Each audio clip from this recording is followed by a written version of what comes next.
वा पंचायत समिती बहुतेक सर्व विजयी राष्ट्रवादी उमेदवाराकडून हा विजय सहकार मंत्री बाबासाहेब पाटील यांच्या नेतृत्वामुळेच शक्य झालाय अशी भावना व्यक्त केली जात आहे।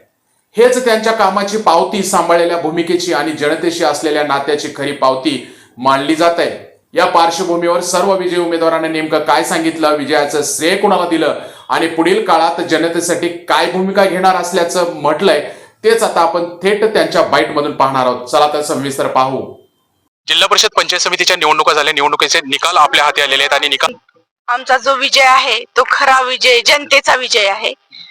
कारण पुढची जी होती धनशक्ती विरुद्ध जनशक्तीचा आज विजय झालाय असं मला वाटतं। कारण पुढच्या व्यक्तीच्या कुठल्याही म्हणजे बरोबरीला आम्ही नव्हतो, पण सर्व जनतेनेच ही निवडणूक हातात घेतली आणि जनतेनेच आम्हाला निवडून आणलेला हा विजय खरा तर जनतेचा आहे। बरं, गाव गबन सांगवी हे माझं सासर आहे आणि माझं माहेर हे उदगीर आहे आणि मी वयाच्या 25व्या वर्षी नगराध्यक्ष झालेली आहे।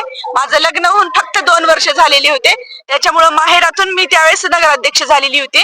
आणि महिलांचं सासर हेच लग्नाच्या नंतर तिचं परमनंट गाव असतंय, तुम्हाला सर्वांना माहितीच आहे। डॉक्टर साहेबांमुळे मदत झाली म्हणायची का तुम्हाला? हो, डॉक्टर साहेबांमुळे आणि माझं गावच आहे ना गबन सांगवी आणि सर्व तिकडचे नातेवाईक सर्व गबन सांगवीचे, त्याच्यामुळे गाव असल्यामुळे काही प्रश्नच नव्हता। आणि उदगीर आणि गबन सांगवी असं वेगळं काही नव्हतंच, 20 मिनिटाचं अंतर आहे आणि राहायला फक्त आम्ही माझ्या मिस्टरांचा दवाखाना आहे तिथे आणि तिथे ते प्रॅक्टिस करतात म्हणून तिथं असतो आणि गाव तर गबन सांगवीच आहे।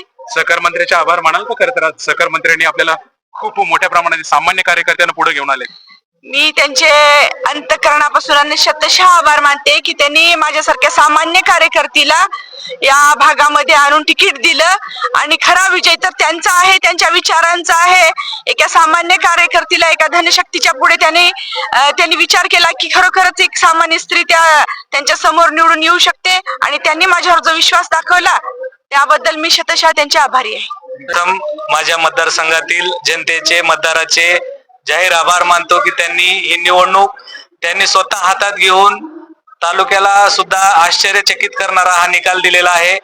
जिल्हा परिषद 3000+ म्हणजे मताधिक्याने निवडून आले आणि माझी पंचायत समिती 2062 मतांनी निवडून आलेले आहे। तरी मी सर्व जनतेचे या ठिकाणी आभार मानतो। मला मुलाखतीत सुद्धा म्हणलं होतं की कुणी जरी समोर आला तरी हा जनशक्ती विरुद्ध धनशक्तीचा निवडणूक होती आणि ही जनशक्तीचा विजय या ठिकाणी झालेला आहे। पैकी 4 जिल्हा परिषद मध्ये आणि 10 पैकी 8 पंचायत समितीमध्ये राष्ट्रवादी काँग्रेस पार्टीचा विजय होत आहे। खरं तर हे आनंद मानावा लागेल आपल्याला। या सगळ्या गोष्टींमध्ये जर बघायला गेलं तर सहकार मंत्र्यांचा जे काही राष्ट्रवादी पक्ष आहे त्या राष्ट्रवादी पक्षाला खूप मोठ्या प्रमाणामध्ये पक्षाचा म्हणजे मोठ्या प्रमाणात जनतेचा प्रतिसाद मिळतोय असं आपल्याला इथे नमूद करावं लागेल।